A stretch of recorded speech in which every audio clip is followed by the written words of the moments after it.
그 다음 3번에 흐름 있잖아요. 그래서 여러분 교재 표에 보면은 흐름이 사업자들. 항상 우리는 회계 시작할 때부터 우리 개인으로 생각하지 말자고 그랬죠. 기업. 내가 사업을 한다 이런 생각을 하자고 그랬죠. 그래서 부가세 흐름에 보면은 맨 앞에 라면 회사부터 도소매상을 거쳐서 분식점. 그 우리가 소비자가 분식점에 가서 라면을 사 먹는 거 이런 거에서 그림으로 단계로 설명드렸는데 근데 그걸 빼고 여기다 진짜 무식하게 할게요. 그냥 라면 회사고 분식점이고 소비자야. 그냥 단순하게 단계를 그나마 하나 더 줄였어요. 책에서는 지금 라면 회사, 도소매상, 분식점, 소비자 이렇게 네 단계인데 우리는 세 단계로 줄였어요. 그냥 만약에 얘는 그 앞에는 생각하지 말고 100원에 팔았어. 100원에 사다 팔았어. 그럼 세금을 이 100원의 10%인 10원을 세무서에 냅니다. 간단하죠? 근데 소매상은 그 얼마 주고 샀어요? 100원 주고 샀어. 그래서 얼마에 팔았어? 300원에. 그럼 부가가치가 얼마요? 부가가치 200이잖아요. 그럼 세금 얼마냐? 그 200원의 10%, 20원을 세무서에 내. 그럼 세무서에 들어오는 돈은 10원하고 20원에서 얼마 들어왔어요? 30원. 근데 세금을 누가 냈다고? 이런 사업자들. 생산자나 도소매상 사업자들이 세금을 냈죠. 근데 결론적으로는 최종적으로 소비한 사람이 300원 주고 샀잖아요. 300원 주고 샀는데 지금 부가세는 다 별도로 따로 설명하는 거예요. 100원에 팔았으면 부가세는 10원을 받는 게요. 부가세만 따로 하면 그 부가세 받아서 내는 거고요. 얘는 그럼 300원에 팔아서 세금을 30원 걷어. 소비자한테 걷어서 이 돈을 딱 내는 게 아니라 가만있어 봐. 자기도 이거 살 때 10원을 내고 샀잖아요. 팔을 때 30원을 받았지만 자기도 똑같은 걸 사오면서 10원을 냈지. 그래서 요걸 뺀 나머지만 냅니다. 매출세액에서 매입세액을 뺀 나머지 즉 20원을 납부하는 거죠. 그게 부가가치의 10%에 해당되는 거니까 결과적으로 사업자는 매출세액에서 매입세액을 공제받고 납부하게 됩니다. 어쨌든 세무서는 30억 이왕이면 억으로 해야지 30억이 들어왔어. 근데 실제로 그 돈을 부담한 사람은 결론은 소비자 주머니에서 돈이 나간 거잖아요. 최종 소비자가 30원을 내서 결국은 세무서로 가는 기요. 그래서 소비자가 실질적으로 돈을 부담한 사람 담세자고 이 생산자나 도소매상 이 사업자들이 자기들이 세무서에 갖다 낸 거잖아요. 납세 의무자. 사업자들이 납세 의무자고 최종 소비자가 부담한 사람 담세자입니다. 그래서 진짜 단순무식한 설명인데 진짜 단순무식한 설명 이 정도라도 그냥 개념을 잡아두세요. 결국은 실제로 돈을 부담하는 건 최종 소비자. 근데 중간중간에 세무서에 갖다 내는 건 그 상인들이다. 즉 사업자다. 사업자라고 해요. 세법에서는 사업자들이 갖다 냅니다. 그리고 보다시피 세무서에 들어오는 돈은 30원인데 그 30원이 최종 소비자가 부담한 돈이라는 거죠. 그리고 얘는 빵원에 이제 사온 게 없으니까 빵원에서 100에 팔았으니까 부가가치가 100에 10% 냈고 얘는 100원에 사다가 300원에 팔았으니까 부가가치가 200. 그럼 200의 10%인 20을 냈죠. 근데 정확하게 그 과정은 부가세를 따로 안 써서 그런데 이제 부가세 별도로 따로따로 표시하자면 얘는 상대방한테 부가세를 100원, 10원 받고 10억. 얘는 300억에 공급하면서 300억의 10%인 30의 부가세를 받아요. 그래서 얘는 10억을 그대로 내면 되는 거고 얘는 매입세액이 없으니까. 근데 얘 입장에서는 매출세액이 30억이지만 매입세액이 10억이 있으니까 이걸 뺀 나머지 20억만 갖다 내면 됩니다. 근데 그 20억이 결론은 100원에 사다가 300원에 팔았으니까 부가가치가 200이고 그거에 10%에 해당된다는 걸 확인할 수 있잖아요. 그죠? 그래서 진짜 간단 무식한 부가가치세 구조를 설명드렸습니다. 그래서 그거를 분계로 표시하자면 바로 밑에 요거 분계가 있잖아요. 예를 들어서 아까 라면 회사라고 생각한다면 상품을 사와. 상품을 사다가 팔면 상품이고 원재료 사다가 이제 라면을 만들어 팔면 원재료겠지. 중요한 건 매입할 때 매입액의 10%에 해당되는 부가세를 내고 사는데 그게 바로 부가가치세 대급금. 부가가치세 대급금. 이거 회계원리할 때 이 분계만큼은 한 적이 있는 것 같죠? 해봤어요. 이렇게 상품이나 원재료를 매입할 때 내는 세금을 매입세액이라고 합니다. 매입세액, 부가세 대급금. 그리고 팔을 때는 상품이나 제품 매출. 상품 매출이든 제품 매출이든 매출할 때 그거의 10%인 부가세를 같이 받아요. 그게 부가가치세 예수금. 예수라는 말 배웠죠? 예수 받아서 맡아두는 거지. 그게 나중에 갖다 내는 거잖아요. 예수금. 그럼 이런 식으로 매입할 때는 부가가치세 대급금, 매출할 때는 부가가치세 예수금으로 계속 매입세액, 매출세액이 계속 쌓이겠죠. 매일매일 쌓이겠죠. 매일매일 쌓이다가 이제 기간은 좀 이따 다시 나와요. 매년 3, 6, 9, 12월 3개월에 한 번씩. 3개월에 한 번씩 매입세액, 매출세액을 쭉 집계. 그래서 이제 세무서에 신고하고 납부하게 되는데 납부. 만약에 신고만 했다 그러면 이 예수금과 대급금을 서로 이렇게 상계시킵니다. 부가세 예수금 대변에 있다가 차변으로 오고 부가세 대급금 차변에 있다 대변으로 가고 그리고 만약에 신고만 했으면 여기가 미지급 세금이 돼요. 나중에 우리가 또 하게 될 거예요. 미지급 세금이 되는 거고 미지급. 그랬다 나중에 납부하면 다시 미지급 세금이 없어지지. 미지급 세금이 없어지고 50인가? 50이구나. 50 없어지고 대변에 현금이 나가요. 굳이 따지면 이렇게 돼. 굳이 따지면 신고하는 것 따로 납부가 아니라 신고하는 것 따로 납부하는 것 따로 하자면 이렇게 됩니다. 신고와 납부를 분리하자면 예수금과 대급금 상기시키고 나머지를 미지급 세금이라고 했다가 미지급 세금 없어지고 현금으로 나가면 그만이에요. 근데 그거를 생략하면 미지급을 생략하면 대변에 현금이 되는 건데 지금 포인트는 그게 아니고 이거지. 아, 내가 상품이나 원재료를 매입하면 부가세 대급금이 나타나고 또 상품 매출이나 제품 매출 매출하게 되면 부가세 예수금이 나타난다. 그래서 혹시 실기 배우셨나요? 실기를 이론을 다 끝나고 실기하면 사실은 제일 좋은데 이론만 끝까지 하려면 지루하니까 제가 일주일쯤 되면은 이론하고 실기를 같이 하셔라. 그래서 이미 매입 매출 전표를 다 배우셨다. 그럼 이거 많이 봤잖아요. 부가세 예수금, 부가세 대급금. 심지어 매입 매출 전표에는 과세라고 딱 선택만 하면은 분계가 밑에 다 뜨죠. 뭔 소린가 아는 사람들은 실기를 배웠다는 얘기고 실기 안 배운 사람들은 뭐 실기 가면 알 수 있어요. 어쨌든 그래서 우리가 손으로 부가세 예수금이나 대급금을 직접 입력할 일은 거의 없죠. 왜냐하면 매입 매출 전표에 그냥 분계가 밑에 자동 생성되니까. 뭔 얘기인지 실기 강의 시간에. 그리고 중요한 건 간혹 가다가 이게 출제됩니다. 부가세 예수금과 부가세 대급금을 상계시키고 납부했으면 현금이 나갈 테고 아니면 신고만 했으면 미지급 세금으로 처리하면 됩니다. 그래서 이 세 번째 부가세 신고 정리, 부가세 계정을 정리한다고 그래 이거 부가세 계정을 정리하는 거. 근데 사실은 이거 회계원리 시간도 했잖아요. 자, 그다음에 다음 페이지 부가세 특징까지 하고 쉬었다 합시다. 특징까지 여기까지 하고 쉬었다 할게요. 부가세 특징 여긴 별표 9,450억 개 같은 별표 3개 쳐놓고 외워놓으세요. 자, 지금 이 부분은 이제 실제 문제에도 출제가 자주 됩니다. 자, 이제 이미 설명됐지만 부가세 가장 중요한 특징은 간접세입니다. 제일 중요한 특징. 무조건 간접세 그러면 옆구리 푹 찔르면 간접세 딱 나와야 돼요. 부가세 그러면 간접세 딱 나와야 돼요. 아셨죠? 자, 부가세는 납부하는 사업자와 실제로 돈을 부담하는 소비자가 서로 다릅니다. 자, 반대말이 직접세. 사업자들이 세금 갖다 낼 사람들, 세무서에 갖다 내는 사람들이고 소비자들이 그 돈을 실질적으로 부담한다. 뭐 구조적으로 설명됐죠. 부담하는 건 소비자, 납부하는 건 사업자. 그래가지고 간접세. 제일 중요한 것 중에 하나고 국세. 국가가 가져갑니다. 이 부가가치세는 일단 대한민국 정부로 들어갑니다. 물론 공부를 많이 한 사람은 나중에 뭐 지방교부세 어쩌고 그 따지지 마요. 그냥 국세예요. 국세. 국가가 가져갑니다. 대한민국 정부에서 가져갑니다. 지방세는 지방자치단체가 가져가게 돼요. 이거는 재산세 같은 게 지방세거든요. 그거 안 해도 되고 일단 간접세임의 국세다. 꼭 기억하시고 일반 소비세입니다. 일반 소비세입니다. 참고로 개별 소비세가 아니에요. 자, 이거 뭐냐면 개별 소비세의 대표적인 건 대형 고가의 가전제품 또는 자동차 또는 보석 이런 것처럼 누가 들어도 좀 비싼 거. 요즘 가전제품도 왜 몇백 불이 아니라 몇 천짜리도 많잖아요. 아니면 여러분 내 귀는 소중하니까 오디오 7억 2천만 원짜리 오디오 이런 거 사고 이런 사람 있죠. 저는 자동차. 나는 안전도 중요하고 품위도 있어야 돼. 그래서 싼 건 못 타. 그래서 5억, 10억 이런 거 차 사는 사람 있죠. 아까 부가세가 기본적으로 10%라며요. 그죠?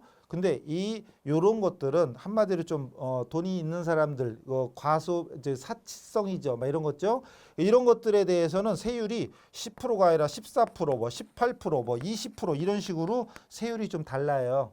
그러니까 일반 소비세는 뭐냐면 면세는 나중에 배워요. 면세로 열거된 걸 제외한 모든 대부분의 재화나 용역의 소비 행위에 대해서 과세합니다. 그러니까 대부분의 우리가 옷이나 신발이나 뭐 식사 일반적인 대부분의 물건 같은 거 사고 팔면 부가세가 붙어요. 근데 이런 자동차나 가전제품은 일반 소비세가 아니라 개별 소비세라고 별도로 붙어요. 근데 어쨌든 그런 얘기보다는 일단 일반 소비세구나. 대부분의 재화나 용역에 대해서 과세하는구나. 이렇게 알아두시고 간접세, 국세, 일반 소비세 꼭 기억하세요. 자, 그다음 계속해서 다단계입니다. 다단계는 아까 왜 그림에서 라면 공장에서 도소매상, 뭐 분식점 그리고 또 소비자 이렇게 했지만 그 중간에 유통이 더 있을 수도 있죠. 공장에서 도매상, 도매상에서 소매상, 소매상에서 식당 이렇게 식당에서 소비자 이렇게 단계가 여러 개일 수도 있잖아요. 아무 상관없다. 단계가 아무리 많아도 모든 단계마다 거래 단계마다 과세를 합니다. 그러니까 몇 단계든 상관없어요. 그 사업자가 창출하는 부가가치를 과세 대상으로 한다. 그 다음에 중요한 거 전 단계 세액공제법이다. 즉 전 단계 거래공제법이 아니라 세액공제법. 아까 했죠. 세액공제법. 그래서 매출세액에서 매출할 때 부가세, 매출세액에서 매입세액을 차감, 공제하고 납부하게 됩니다. 세액공제법, 거래공제법 그럼 틀려요. 그 다음 아까 인세가 아니라 물세였죠. 사람 인자 인세가 아니라 물세였어요. 즉 부과세 물건에 대해서 과세한다. 즉 인적사항 고려하지 않는다. 그 사람의 뭐 소득이나 부양가족 이런 인적사항을 인적사항을 고려하지 않습니다. 부가가치세는 오로지 과세 대상 재화나 용역, 즉 뭐 이제 옷, 신발, 가방, 컴퓨터, 노트북, 휴대폰, 이게 뭐지? 몰라 어쨌든 이런 것들. 대부분의 물건을 사고 팔면 거기에 부가가치세가 붙는구나 이렇게 생각하시면 돼요. 그 다음에 소비지국 과세 원칙은 좀 어려운 말인데 소비지 국할 때 국자는 나라 국자, 소비하는 나라에서 과세하는 걸 원칙으로 합니다. 기본적으로 부가가치세는 소비세예요. 내가 옷을 사서 소비하고 신발 사서 소비하고 컴퓨터 사서 내가 소비자잖아요. 소비자. 내가 소비하는 사람. 그러니까 어떤 특정한 물건 같은 걸 소비하는 거에 대해서 부가가치세를 과세한다 이거죠. 우리나라만 존재하는 세금은 아니니까 찌레부지 마시고 그리고 나 부가세 내기 싫어서 외국 갈래. 그럼 없는 나라로 잘 찾아가세요. 인구도 많은데 갈 분 빨리 가셔야지. 갈 분들 얼른 가세요. 얼른 가시고 넘어가요. 다시 이거 소비지국 과세 원칙인데 잘 봐요. 외국으로 수출할 때는 영세율을 적용합니다. 이 얘기는 나중에 영세율을 따로 배워요. 자, 근데 다시 일반 사업자가 그냥 소비자한테 판매를 한다면 그 앞에 단계도 있겠죠. 물론 있는데 자기도 사다가 파는 거라고 가정해요. 사다가 파는 거야. 그럼 이게 자기가 회계에서는 매출이잖아요. 회계에서는 매출인데 앞으로 우리가 세법을 하다 보면 공급이라는 표현을 써요. 공급하면 여기에서 부가세를 받잖아요. VAT, V만 쓸게요. 바쁘니까. V 쓰는데 이게 몇 프로 받는다고요? 아까? 10%. 매출액의 10% 받잖아요. 그리고 자기도 매입할 때, 자기도 사다가 파니까 매입할 때 부가세를 내죠. 매입세액이죠. 이건 매출세액, 이건 매입세액. 이건 공급을 받는 거지. 이제 매입이라고 할게요. 편의상. 만약에 3억만 합시다. 부가세 3억을 내고 자기는 10억을 받았어. 퍼센트 빼고 이제 단위가 억이야. 매출세액이 10억이고 매입세액이 3억이에요. 그럼 나중에 세무서에는 매출세액에서 매입세액을 뺀 나머지 7억을 납부하게 된다. 이거였잖아요. 이거였죠. 근데요. 봐요. 좀 이쪽에다 그릴 걸. 자기가 매입을 했어. 3억. 부가가치 3억이에요. 그리고 이 사업자, 여기는 소비자. 자, 이 사업자가 매입을 했는데 이걸 이제 파는 거야. 근데 소비자인데 이번에는 외국으로 수출하는 거예요. 예를 들어서 외국으로 수출하는 거예요. 그럴 때는 자기가 매출액에 대해서 부가세를 받는데 부가세를 일반 소비자한테 받을 때는 10%를 받잖아요. 근데 외국으로 수출하는 경우에는 세금을 0% 징수합니다. 0%. 왜냐 이유는 여러 가지인데 우선 예를 들어서 외국에다 수출한다는 얘기는 우리나라의 외화를 획득하는 거잖아요. 근데 우리나라는 특히 외화가 필요한 나라죠. 우리나라는 무역으로 먹고 사는잖아요. 쉽게 얘기하면 우리 대한민국에 사실 자원이 뭐가 있슈? 여러분 똑똑한 여러분 머리밖에 없지. 자원이 없잖아요. 그러니까 수출을 통해서 외화를 획득해야 우리가 먹고 사는 거예요. 지금 이 조만한 전 세계 몇 개 나라인지도 모르겠지만 그 많은 나라 중에 이 조만한 나라에서 그래도 전 세계 10몇 위의 이제 무역 수입이나 수출 같은 게 많이 있으니까 먹고 사는 거예요. 그러니까 외화 획득을 장려해야 되지. 그러니까 여기에 대해서는 만약에 부가세를 징수한다면 예를 들어서 똑같은 100억에 팔아. 똑같은 100억에 파는데 그럼 여기는 부가세까지 받으려면 결론은 110원 받아야 되잖아요. 110원을 받는데 그중에 10원이 부가세인 거지. 근데 수출할 때도 100원을 수출하는데 만약에 110원을 받으라 그러면 이제 외국에 110원에 팔려면 만약에 다른 나라는 부가세가 안 붙어 있고 우리나라는 부가세가 붙어 있다고 쳐 이렇게. 그러면 경쟁력이 떨어지죠. 그런 취지도 있고요. 그래서 수출하는 거에 대해서는 외화 획득을 장려해야 되니까 일단 0%입니다. 그다음 수출국 생산지국에서는 부가세를 징수하지 않아요. 그 대신 외국에서 수입할 때는 국내산 내국산과 동일하게 세관장이 과세하도록 해서 수입국 즉 소비하는 나라에서 과세하는 게 원칙이래요. 근데 이 밑에 건 여기까지는 됐는데 그죠? 여기까지는 됐는데 그 다음 얘기는 잘 모르겠죠. 자, 그건 잘 몰라도 지금은 상관없어요. 자, 다시 내가 사업자가 어디 가서 물건 사올 때는 부가세를 내고 사잖아요. 부가세를 내고 사요. 이제 수출에 대해서 영세율은 일단 외화 획득이니까 혜택을 준다. 이게 0%. 만약에 부가세까지 받아서 국가에 내라 그러면 내가 물건을 비싸게 10% 더 비싸게 팔아야 되니까 수출 경쟁력이 떨어진다. 이런 면도 있고 또 이 밑에 부분은 뭐냐 하면 예를 들어서 이제 우리가 제 사업자예요. 제가 사업자가 물건을 사와 매입을 하면은 부가세를 자기가 내고 당연히 또 사업자한테 매출한다고 쳐요. 매출하면 부가세를 또 별도로 계속 따로 설명하면 부가세를 받잖아요. 매입할 때는 부가세를 내고 그럼 매입할 때 부가세 몇 프로 내냐? 10% 내지. 물론 매입액은 만약에 100억이고 여기는 100억에 사다 500억에 팔았어. 그럼 부가세 10%를 받아서 그럼 이거 5억이지? 50억이구나.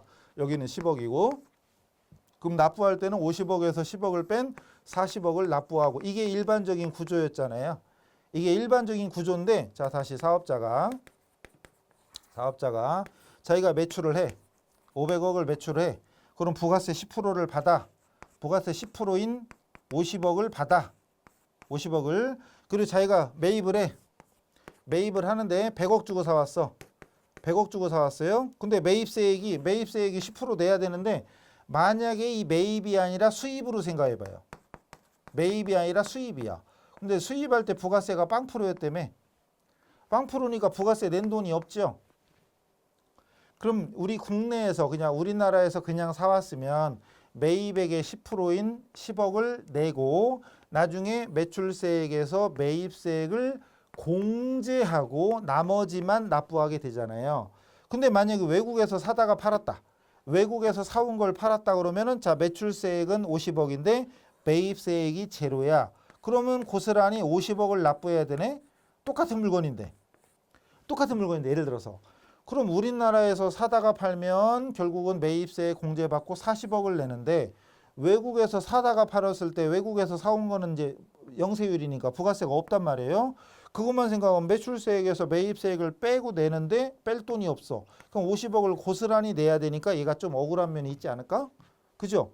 아니 얘는 국내에서 살 때는 40억만 내면 되는데 외국에서 사올 때는 50억 내래. 그냥 억울한 것도 아니지만 괜히 억울한 마음이 들겠지. 그래서 잘 봐요. 국내산하고 형평성이 또 안 맞잖아요. 그런 취지도 있어서 세관장이 아까 세관장 통관을 해야 되니까 세관장이 알아서 원래는 0%지만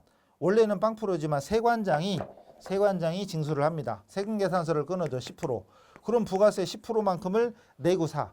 그랬다가 나중에 매출세액에서 매입세액을 뺀 40억을 납부하게 되면 국내에서 사다가 파나 외국에서 사다가 파나 똑같은 결과가 나오죠. 이런 것도 있고 또 하나 진짜 중요한 이유 중에 하나는 영세율을 하는 이유 중에 하나가 국가와 국가 간의 무역에서는 그 무역 협정이라는 게 맺어지잖아요. 조세 협정도 맺어야 돼. 근데 예를 들어서 아까 잠깐 말씀드렸지만 우리나라는 부가세율이 10%지만 미국은 10%가 아니에요. 만약에 수출할 때 영세율을 적용하지 않는다면 만약에 미국에서는 6%야. 그럼 부가세 6%인데 우리나라는 10%잖아요. 그럼 국내산하고 외국에서 수입하는 게 부가세율이 안 맞을 수도 있잖아요. 이러면은 좀 복잡해지지. 그런 면에서 조세 협약이 맺어진 나라에서는 수출하는 건 0%예요. 수출하는 건. 그 대신 수입하는 나라에서 니네 나라에서 10%면은 10%, 5%면 5%, 8%면 8%. 니네 나라, 즉 소비하는 나라에서 너네들이 알아서 해라 이거지. 수출하는 나라에서는 0%, 수입하는 나라에서는 국내산하고 동일하게 세율을 적용해서 국내산하고 똑같은 방식으로 과세하게 되면은 형평성도 존재하고 이런 여러 가지 문제가 해결이 됩니다. 그래서 이제 복잡할 거 없이 일단 소비지고 소비를 대상, 소비하는 나라에서 그 나라의 세율에 맞게 과세하게 된다. 이렇게 이해하시면 돼요.